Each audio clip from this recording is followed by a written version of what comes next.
Bugün birlikte antik çağların sisli perdesini aralayıp tarihin derinliklerinin, kadim bilgeliğinin ve sayıların gizemli dünyasına doğru bir yolculuğa çıkacağız. Birlikte sadece bir matematikçi değil, aynı zamanda bir filozof, mistik ve belki de bir kahin olan Pisagor'un gizemli dünyasını keşfedip M.Ö. 6. yüzyılda yaşamış olan bu olağanüstü insanın sadece okullarda öğretilen matematiksel teorilerini değil, kurduğu gizemli tarikatla de tarihte nasıl derin izler bıraktığını keşfedeceğiz.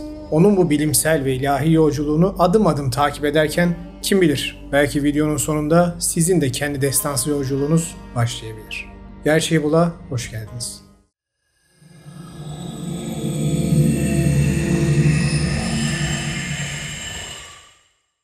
Pisagor'un adını duyduğunuzda aklınıza belki de okul sıralarında öğrendiğiniz meşhur teorem geliyordur. Ancak bu onun dünyasının sadece küçük bir parçası.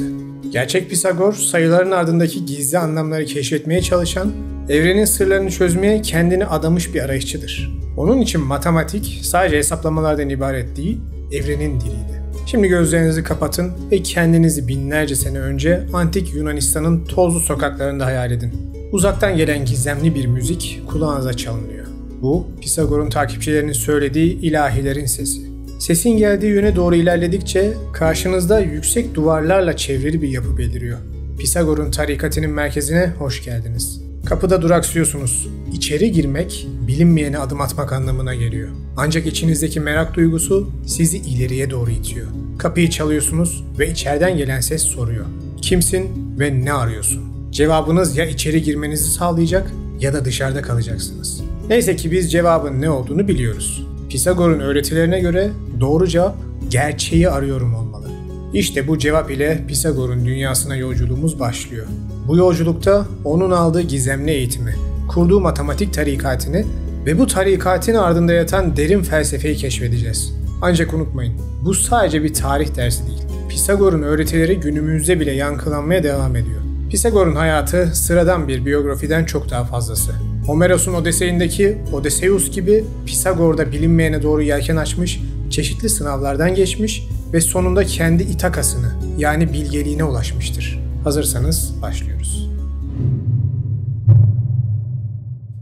Ege Denizi'nin mavi sularıyla çevrili Samos Adası'nda M.Ö. 570 yıllarında bir kadın hamileliğinin son günlerinde kutsal Delphi kahinlerinin kapısını çalar ve onlardan bebeğiyle ilgili kehanetler öğrenmek istediğini söyler. Kahinler ona sadece bilge bir insan değil, aynı zamanda insanlığa büyük faydalar sağlayacak birini de doğuracağını söylerler. Ve gerçekten de öyle olur. Genç Pisagor'un zihninde daha çocuk yaşlardan itibaren sayıların ve geometrik şekillerin dansı başlamıştır. Ancak onun için bu dans sadece soyut kavramların zihinsel bir egzersizi değil, evrenin gizli dilini de çözme çabasıydı. Samos'un dar sokaklarında dolaşırken çevresindeki her şeyde, çiçeklerin taç yapraklarında, deniz kabuklarının spirallerinde, hatta yıldızların gökyüzündeki dizilişinde bir düzen, bir ritim görüyordu. Altın oran kavramı ilk kez birisinin zihninde canlanmaya başlamıştı. Ve Pisagor'un hayatımıza bu kavramı sokması ile de bu geometrik ahengi takip eden senelerde büyük ressamlar, fotoğrafçılar, mimarlar ve Fibonacci gibi matematikçiler kullanmaya başlayacaktı. Ancak yıllar geçtikçe Samos, Pisagor'un büyüyen zihnine dar gelmeye başlar. Bunun da en büyük sebeplerinden birisi adanın tiranı Polikrates'in baskıcı yönetimidir. Özgür düşüncenin gelişmesindense kuralların hakim olduğu bir sistem kurmak isteyen bir adam. Pisagor aldığı felsefi eğitimden sonra içindeki bilgelik arayışının susuzluğunu gidermek için daha geniş ufuklara yelken açması gerektiğini biliyordu. Ve işte bir gece ay ışığının denizin üzerinde gümüş bir yol çizdiği saatlerde Pisagor gizlice bir gemiye bindi ve antik dünyanın bilgelik merkezi olarak bilinen Mısır'a doğru her şeyi arkasında bırakarak yol almaya başladı. Bu sıradan bir yolculuk değildi. Aynı zamanda Pisagor'un ruhsal ve entelektüel dönüşümünün de başlangıcıydı. Mısır'a doğru yelken açarken Pisagor'un zihninde binlerce soru dans ediyordu. Acaba Mısır rahiplerinin efsanevi bilgeliği gerçek miydi? Evrenin sırlarını çözebilecek miydi? Ve belki de en önemlisi kendi içindeki gizemi keşfedebilecek miydi? Yolculuk sırasında gemideki diğer yolcular ve mürettebatla sohbet etme fırsatı bulan Pisagor, her birinin hikayesini, her birinin dünya görüşünü dikkatle dinler ve kendi kafasında yeni soruların doğmasını sağlar. Özellikle gemide bulunan yaşlı bir tüccarın anlattıkları onu derinden etkiler. Tüccar, yıllar önce Babil'e yaptığı bir seyahatte oradaki rahiplerden ilginç bilgiler öğrendiğini anlatır. Babil'de sayıların sadece ticaret için değil, aynı zamanda kehanet ve astroloji için kullanıldığından da bahseder. Bu fikir Pisagor'un zihninde bir kıvılcım ateşler. Sayıların görünen dünyanın ötesinde görünmeyen bir gerçekliği de temsil edebileceği düşüncesi genç Pisagor'u büyülemiştir. Nihayet uzun ve zorlu yolculuğun ardından ufukta Mısır'ın silüeti belirir. Antik bilgeliğin beşiği, piramitlerin ve Sfenks'in ülkesi.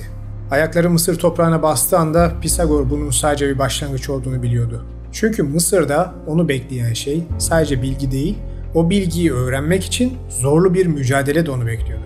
Kadim Mısır rahipleri bilgilerini her öğrenci adayıyla kolayca paylaşmazlardı. Karnak gibi dev tapınaklarda eğitim almak istiyorsanız hem fiziki hem de ilmi pek çok testten geçmeniz gerekiyordu. Ancak Pisagor bu zorlu yola çıkmaya hazırdı. Zihninde tek bir düşünce vardı: gerçeği bulmak, ne pahasına olursa olsun. Mısır'daki ilk günlerinde Pisagor kendini büyük tapınakların gölgesinde bulur. Bu devasa yapılar ona insanoğlunun neleri başarabileceğini gösteriyordu. Ancak daha da önemlisi bu tapınakların mimarisinde gizli olan matematiksel ve geometrik prensiplerdi. Pisagor taşların dizilişinde, sütunların oranlarında, hatta tapınağın gölgesinin günün farklı saatlerinde yere düşüş açısında bile bir düzen, bir ritim olduğunu fark etti. Antik Yunanlılardan bile binlerce yıl öncesine dayanan bu medeniyet tüm bu bilgiyi, geometriyi nereden öğrenmişti?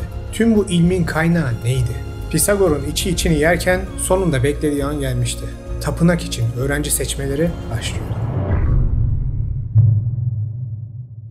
Mısır'ın kavurucu güneşi altında piramitlerin gölgesinde Pisagor'un gerçek eğitimi başladı.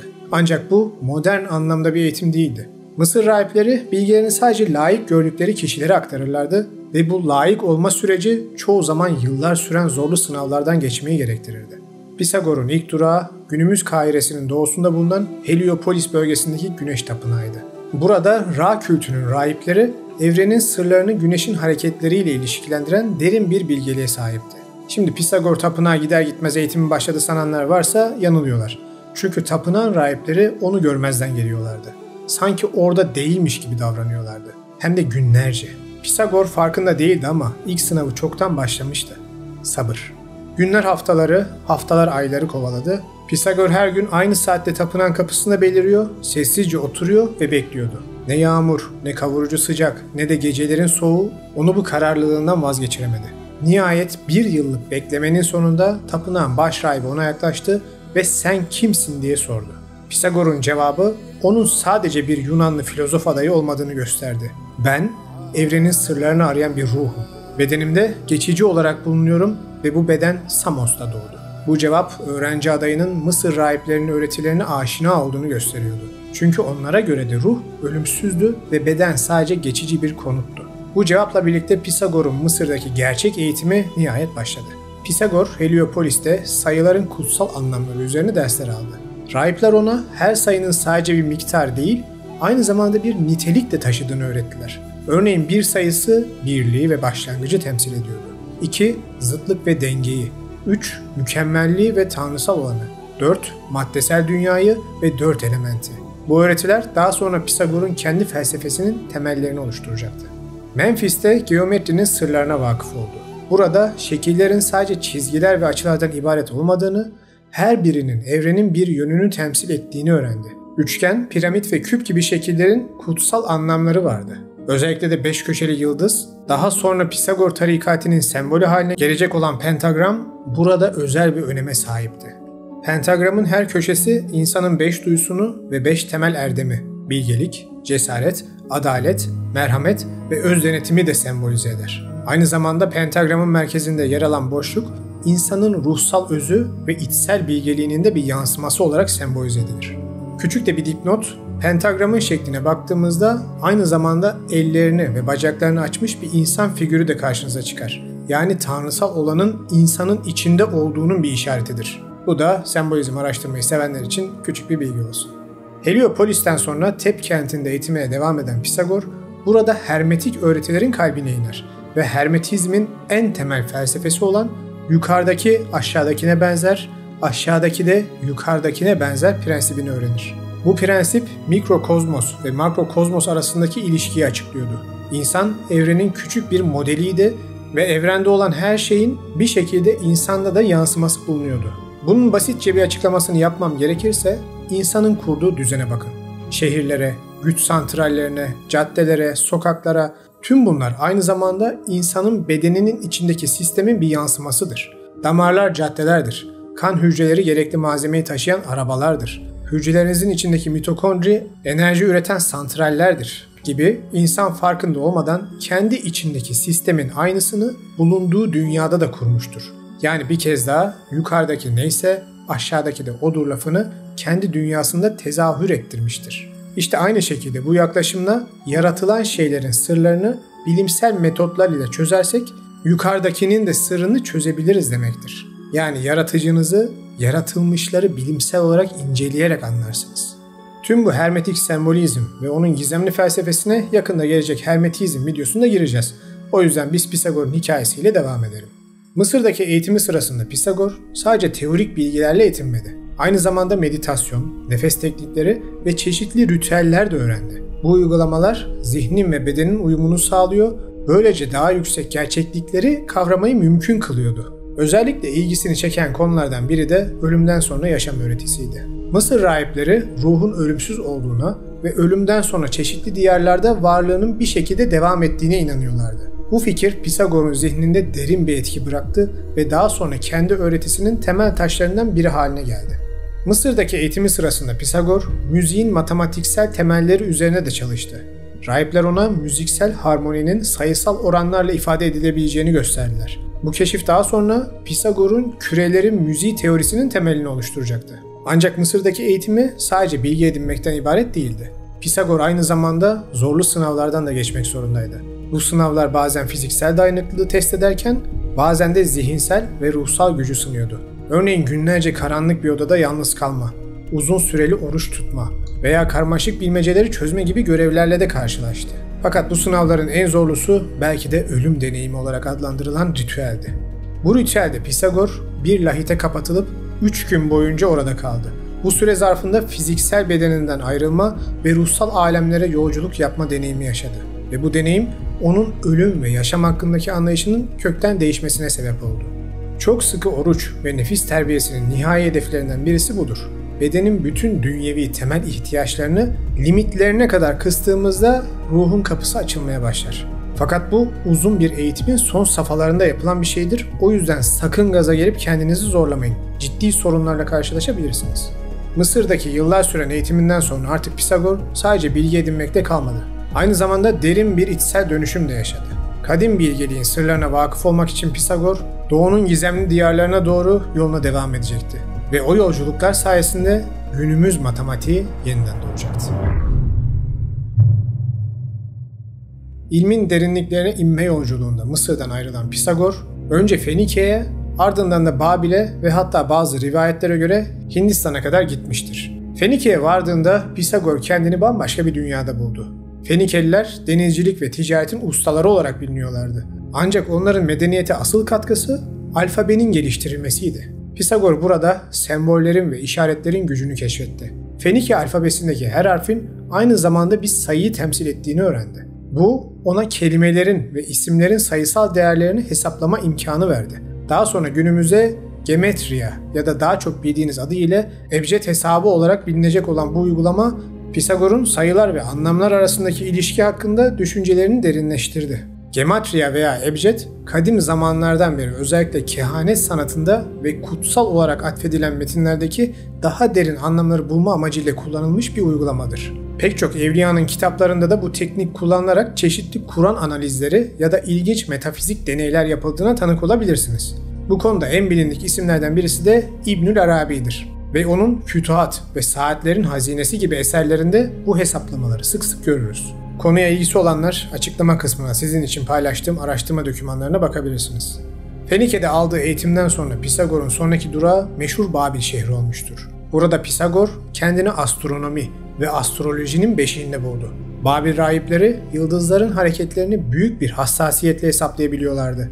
Onlardan gök cisimlerin hareketlerini matematiksel olarak modellemeyi öğrendi. Babil'de ayrıca 60 tabanlı sayı sistemini de keşfetti. Bu sistem zamanı ve açıları ölçmede kullanılıyordu ve Pisagor için yeni bir bakış açısı sundu. Sayıların sadece niceliği değil, aynı zamanda zamanı ve mekanı da temsil edebileceğini anladı. Pisagor, Babil'in büyük kütüphanelerinde aritmetik ve geometrinin inceliklerini, temel çarpma bölme işlemleri dışında karekök hesaplamaları ve geometrik şekillerin alanlarının hesaplanmaları konusunda da kendini eğitti.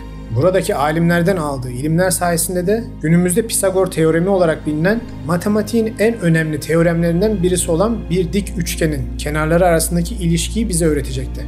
Aslında tarihi derinlemesine incelediğimizde bu teoremlerin Batı medeniyetlerinden çok daha önce kadim Mısır'da ve Babil'de de bilindiğini artık biliyoruz. Ama gelin görün ki işte ana akım halen bize medeniyetin batıdan başladığını dayatıp durur. Bazı kaynaklar Pisagor'un Hindistan'a kadar gittiğini de iddia ederler. Bu iddiaların doğruluğu tartışmalı olsa da Hint düşüncesinin bazı unsurlarının Pisagor'un felsefesinde görülmesi ilginçtir. Örneğin Pisagor'un daha sonra tarikatinin temel öğretilerinden olacak olan reenkarnasyon fikri ve vejetaryenlik uygulaması Hint öğretileriyle paralellik gösterir. Ama dediğim gibi bu bilgi biraz önce sunduklarım kadar kesin bilgiler değil. Yolculuğu sırasında karşılaştığı en ilginç fikirlerden biri de sayıların mistik anlamları üzerineydi. Uğradığı her yerde sayıların farklı yorumlarını buldu. Örneğin 7 sayısı neredeyse her kültürde kutsaldı. 7 gezegen, 7 gün, 7 çakra, 7 ana renk. Bu tekrarlanan motif Pisagor'u sayıların evrensel bir dil olabileceği fikrine götürdü. 7 rakamının gizemi çağlar boyunca çözülememiş bir sır. Dinler tarihinde bile 7'nin sürekli olarak karşımıza çıktığına tanık oluruz. Kabe'nin etrafını 7 kez dönmemiz, 7 kat sema, Yahudilerin 7 kollu menorası, dünyanın 7 günde yaratıldığı inancı, Hinduizm'deki 7 kutsal şehir ki bu 7 kat sema kavramına benzer bir anlam da taşır gibi örnekleri çağlar boyunca tüm kültür, inanç ve mitlerde görürüz. Cidden ilginç bir sırdır. Pisagor'un yolculukları onun müziğin evrensel harmonisi fikrinin de bu yolculuklar sırasında şekillendirmiştir. Her kültürde müziğin önemli bir yeri vardı ve Pisagor müzikal aralıkların matematiksel oranlarla ifade edilebileceğini keşfetti. Bu keşif daha sonra hem kürelerin müziği teorisinde kullanılacaktı hem de kendi tarikatinde ruhsal şifa ve zihinsel arınma çalışmaları esnasında da bu müzik metotlarını kullanacaktı. İşte tüm bu yolculukların sonunda Pisagor artık farklı kültürlerin bilgeliklerini harmanlayarak kendi özgün felsefesini oluşturmaya başlamıştı. Bu felsefe matematik, müzik, astronomi ve mistisizmin benzersiz bir karışımıydı. Ancak tüm bu bilgi ve deneyimler Pisagor için sadece bir başlangıçtı. Asıl zorlu görev şimdi başlıyordu. Bu bilgiyi kullanmak ve insanlığa bir şekilde aktarmak. İşte bu soru onu bir sonraki adıma, yani kendi okulunu kurmaya yönlendirecekti. Yıllar süren yolculuklarından sonra artık memleketine, Yunanistan'a dönme zamanı gelir. Ancak Pisagor Samos'a dönmek istemez. Çünkü oradaki politik ortam hala özgür düşünceye uygun değildi. Bunun yerine Güney İtalya'daki Yunan kolonisi Kroton'a gitmeye karar verdi. İşte burada hayatının en önemli eserini yaratacaktı. Kendi matematik tarikatını. Güney İtalya'nın berrak sahillerine ayak basan Pisagor artık sadece bir bilge değil, aynı zamanda bir vizyonerdi. Ve Kroton şehri ise onun fikirlerini yayması için mükemmel bir zemin sunuyordu. Şehir, zengin ve kültürlü bir Yunan kolonisiydi ve yeni fikirlere açıktı. Pisagor'un gelişi ise şehirde büyük bir heyecan dalgası yaratır. İnsanlar uzak diyarlardan gelen bu gizemli adamın hikayelerini dinlemek için can atıyorlardı. Pisagor başlangıçta halka açık konuşmalar yaparak fikirlerini yaymaya başladı. Bu konuşmalarda evrenin matematiksel bir düzene sahip olduğunu ve bu düzeni anlamanın insanı tanrısal olana yaklaştırdığını anlatıyordu. Ancak Pisagor'un asıl amacı sadece bilgi yaymak değil, aynı zamanda bu bilgiyi yaşam biçimi haline getiren bir topluluk oluşturmaktı. İşte böylece Pisagor'un ünlü tarikatı doğar. Bu tarikat sadece bir okul değil, aynı zamanda bir yaşam felsefesiydi. Tarikatın merkezi şehrin dışında inşa edilen büyük bir kompleksti. Kompleksin merkezinde Museum adı verilen bir yapı vardır. Burası tarikatın en kutsal mekanıydı ve sadece en ileri seviyedeki öğrenciler buraya girebiliyordu. Pisagor'un Mısır tapınaklarının inşasından etkilenerek yaptığı bir teknik. Tarikata girmek isteyen adaylar zorlu bir kabul sürecinden geçmek zorundaydı ve bu süreç adayın karakterini ve öğrenme isteğini test etmek için tasarlanmıştı. İlk aşamada adaylar 3 yıl boyunca sessizlik yemini eder, bu süre zarfında sadece dinleyerek ve gözlem yaparak vakitlerini geçirirlerdi. Bu uygulama iç seslerini duymalarını ve dürtüsel davranışlarını kontrol etmelerini sağlıyordu. Sessizlik dönemini başarıyla tamamlayanlar akusmatikol, dinleyiciler olarak adlandırılırlardı. Bu aşamada öğrenciler Pisagor'un öğretilerini dinler ve ezberlerlerdi. Ancak henüz bu öğretilerin anlamlarını derinlemesine sorgulamazlardı. Daha ileri seviyedeki öğrenciler ise matematikol, matematikçiler olarak adlandırılırdı. Bu grup Pisagor'un en gizli öğretilerine erişim hakkı kazanarak sayıların ve geometrinin sırlarını öğrenir, müziğin harmonisini keşfeder ve astronominin inceliklerine vakıf olurlardı. Tarikatın günlük yaşamı sıkı bir disiplin ve ritüellerle düzenlenmişti. Gün güneşin doğuşuyla başlar ve şu sözlerle karşılanırdı: "Dünün hatalarını düzelt, yarının görevlerini planla." Her sabah tarikat üyeleri müzik eşliğinde meditasyon yaparlardı. Bu uygulama zihinlerini arındırmak ve günün zorluklarına hazırlanmak içindi. Öğleden sonraları dersler ve tartışmalarla geçerdi. Bu derslerde sadece matematik ve felsefe değil, aynı zamanda etik ve ahlak konuları da ele alınırdı. Pisagor öğrencilerine sadece bilgi vermekle kalmaz, aynı zamanda erdemli bir yaşam sürmeleri gerektiğini de öğretirdi. Akşamları ise tarikat üyeleri günün muhasebesini yapardı. Her üye kendine şu soruları sorardı: "Bugün ne yaptım? Hangi görevleri yerine getirdim? Hangi yükümlülüklerimi ihmal ettim?" Bu öz değerlendirme pratiği kişisel gelişimin temelini oluşturuyordu. Pisagor tarikatını incelediğimizde karşımıza tarikatın en dikkat çekici özelliklerinden birisi olarak vejeteryan beslenme tarzı çıkar.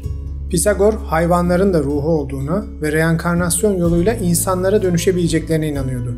Bu nedenle et yemek bir nevi yamyamlık olarak görülüyordu. Şahsen Pisagor'un bu öğretisini Hindistan'dan aldığını düşünüyorum. Çünkü birebir aynı yaklaşım Hinduizm ve Budizm öğretilerinde de görürüz. Yaşayan bir canlıyı öldürüp etini tüketmek, kişinin enerjisini düşüreceği için rahiplerin ve öğrencilerin bu şekilde beslenmeleri genellikle yasaktır. Bu yüzden Doğu öğretilerinde en az şekilde ve en doğal şekilde bitki temelli bir beslenme, ruhani eğitimlerin merkezinde bulunmaktadır. Pisagor tarikatının öğretileri sadece teorik değil, aynı zamanda pratikti de. Örneğin geometri sadece zihinsel bir egzersiz değil, aynı zamanda kutsal sembollerin ve evrenin yapısının anlaşılması için bir araçtı. Ünlü Pisagor teoremi sadece bir matematiksel formül değil, aynı zamanda maddi ve manevi dünyalar arasındaki ilişkiyi sembolize eden bir gerçekti. Pisagor'un tarikatı kısa sürede Kroton'un ötesine yayılır ve tarikat ülkenin güney bölgelerinde de şubeler açmaya başlar. Dünyanın ilk franchise sistemi de diyebiliriz.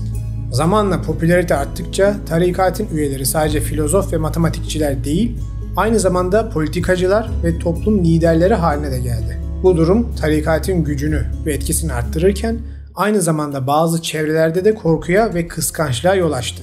Malum işin ucunda güç dengesi değişimi olunca günümüzde yaşananlar neyse eskiden de oymuş. Ancak tüm bu dış baskılara rağmen Pisagor'un tarikatı içeriden güçlü bir duruş sergiler ve dağılmazlar. Seneler süren eğitimden sonra üyeler arasındaki bağ sadece ortak bir felsefeyi paylaşmaktan öte adeta bir aile bağına dönüşmüştü. Bunun da arkasındaki en temel mottolardan birisi Pisagor'un ünlü "dostluk eşitliktir" sözüdür. Pisagor'un tarikatı dışarıdan bakıldığında bile gizemli ve çekiciydi. Ancak asıl sırlar tarikatın iç çemberinde saklıydı. Bu gizli öğretiler ve ritüeller sadece en ileri seviyedeki üyelere, yani matematikçilere açıklanırdı. İşte şimdi bu gizemli perdeyi aralayıp tarikatın en derin sırlarına göz atacağız. Tarikatın merkezinde Tetraksis adı verilen kutsal sembol yer alıyordu. Bu sembol eşkenar bir üçgen içerisinde düzenlenmiş 10 noktadan oluşuyordu. Her bir seviye sırasıyla 1, 2, 3 ve 4 noktadan oluşuyor. Toplamda da 10 ediyordu. Pisagor'a göre Tetraksis, evrenin tüm sırlarını içinde barındıran bir semboldü. 4 seviye 4 elementi temsil ederken 10 sayısı mükemmelliği simgeliyordu. Tarikat üyeleri Tetraksis üzerine şu şekilde yemin ederlermiş: "Ruhumuza Tetraksis'i veren o kişi adına yemin ederim. Ebedi doğanın kaynağını ve kökünü içinde barındıran." Bu yemin tarikatın en kutsal sözüydü ve bunu benim şu an yaptığım gibi ifşa etmek en büyük ihanet sayılırmış. Gizli öğretilerin merkezinde ise sayıların mistik anlamları yer alıyordu. Pisagor'a göre her sayı sadece bir miktar değil, aynı zamanda bir nitelik ve kozmik bir ilke taşıyordu. Örneğin 1, birlik ve başlangıç; 2, zıtlık ve denge; 3, uyum ve mükemmellik; 4, adalet ve düzen; 5, evlilik, yani 2 ve 3'ün, dişil ve eril prensiplerin birleşimi; 6, yaratılış; 7, ruhsal mükemmellik; 8, kozmik denge; 9, insan. 3x3, insanın 3 yönünün beden, zihin, ruh tamamlanması. Bu sayısal sembolizmi üyeler günlük yaşamlarında bile kullanıyorlardı. Örneğin belirli günlerde belirli sayıda adım atmak veya belirli sayıda nefes egzersizi yapmak gibi uygulamalar tarikat üyeleri arasında sık görülen ritüellerdi. Tarikatın bir diğer önemli öğretisi ise kürelerin müziği teorisiydi. Hani size biraz önce Pisagor'un seyahatlerinde öğrendiği bilgiler ile bu teorinin temellerini attığını anlatmıştım. Pisagor, gezegenlerin hareketlerinin matematiksel oranlarla ifade edilebileceğini ve oranların müzikal armoniye karşılık geldiğini öne sürüyordu. Yani her gezegen kendi yörüngesinde hareket ederken bir ses çıkarıyordu ve bu sesler birleşerek kozmik bir senfoni oluşturuyorlardı. Pisagor'a göre insanlar normalde bu sesi duyamazlarmış çünkü doğduklarından beri bunu duydukları için kulak arka plana atarmış. Ancak ruhsal gelişim yoluyla bu kozmik müziği duymak mümkünmüş. Şimdi bu teori gerçekten takip eden yüzyıllar boyunca bilim insanları tarafından gezegenlerin yörüngesel hareketlerinin hesaplanmasında kullanılmış çok önemli bir teori. Fakat Pisagor'un bahsettiği gezegenlerin sesleri konusu halen sırrını koruyor. Benim aklıma bununla alakalı her gezegenin kendi frekansı yani kendi sesi olduğu bilgisi geliyor. Fakat Pisagor'un bahsettiği bu sesler miydi yoksa çok daha farklı bir hermetik bilgiden mi bahsediyordu bunu bilemiyorum.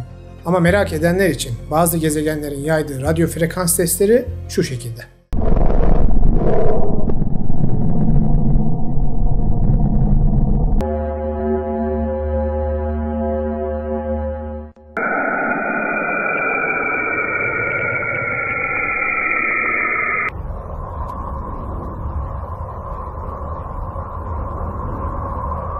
Tarikatın ritüelleri de en az öğretileri kadar gizemli ve etkileyiciydi. Her sabah müzik eşliğinde yapılan meditasyonlar, gece yarısı tekrar edilen mantralar ve en önemli ritüel olan anamnesis denilen derin meditasyon egzersizleri. Anamnesis uygulamasının amacı kişinin önceki hayatlarındaki hallerine ulaşarak o bilinçte depolanmış bilgiye ve tecrübeye erişmelerini sağlamaktı. Bu sayede çağlar boyu depolanan tecrübe ve bilgi bir sonraki nesle aktarılabilirdi. Tüm bu uygulamalar içinde olanlar için güzel şeyler olsalar da aynı zamanda tarikatın sonunu da getirecek olan zemini hazırlayacaktı. Tarikatte olanlar için her şey nizami ve güzelken dışarıdan bakanların tek gördüğü gizemli ritüellerdi ve bu onları korkutuyordu. Nitekim tüm bu ön yargı büyük bir trajedinin de yaşanmasına sebep olmak üzereydi. Tarikatten eğitim alanlar yönetimlerde yüksek mevkilere geldikçe Pisagor'un adalet ve denge anlayışı şehir yönetimlerinde de yeni yasaların çıkarılmasına yol açtı. Örneğin Kroton'daki tarikat üyelerinin etkisiyle çıkarılan yasalar toplumsal eşitliği ve adalet sağlamayı amaçlıyordu. Eğitim alanında da tarikatın etkisi büyüktü. Pisagor'un matematik ve müzik eğitimine verdiği önem okullarda da bu derslerin ağırlık kazanmasına neden oldu. Hatta bazı şehirlerde Pisagor'un öğretilerine dayalı yeni okullar da açıldı. Tarikatın vejeteryan yaşam tarzı toplumun bir kesiminde de yayılmaya başladı. Bu sadece bir diyet değişikliği değil, aynı zamanda yaşama ve diğer canlılara bakış açısında da bir değişim anlamına geliyordu. Hayvan hakları kavramının ilk tohumları belki de bu dönemde atılmıştı. Ancak demin de dediğim gibi bu değişimden korkan ve mutlu olmayanlar da vardı. Nitekim bu gerginlik M.Ö. 510 yılı civarında doruk noktasına ulaşır. Kroton'da tarikate karşı olan bir grup, Kailon adında bir aristokratın önderliğinde ayaklanarak tarikatın binasını ateşe verirler. Yaşanan olaylardan sonra birçok üye öldürülür veya sürgüne gönderilir. Pisagor'un bu olaylar sırasında akıbeti tam olarak bilinmiyor. Bazı kaynaklara göre o da yangınlarda öldü deniliyor, bazılarına göre ise Metapontum şehrine kaçmayı başardı ve orada yaşamının geri kalanını geçirdi diye anlatılıyor. Her halükarda bu olaylar tarikatın sonunu getirir. Fakat tarikatın sonu Pisagor'un fikirlerinin sonu anlamına gelmiyordu. Tam tersine bu trajik olaylar Pisagor'un öğretilerinin daha da yayılmasına neden oldu.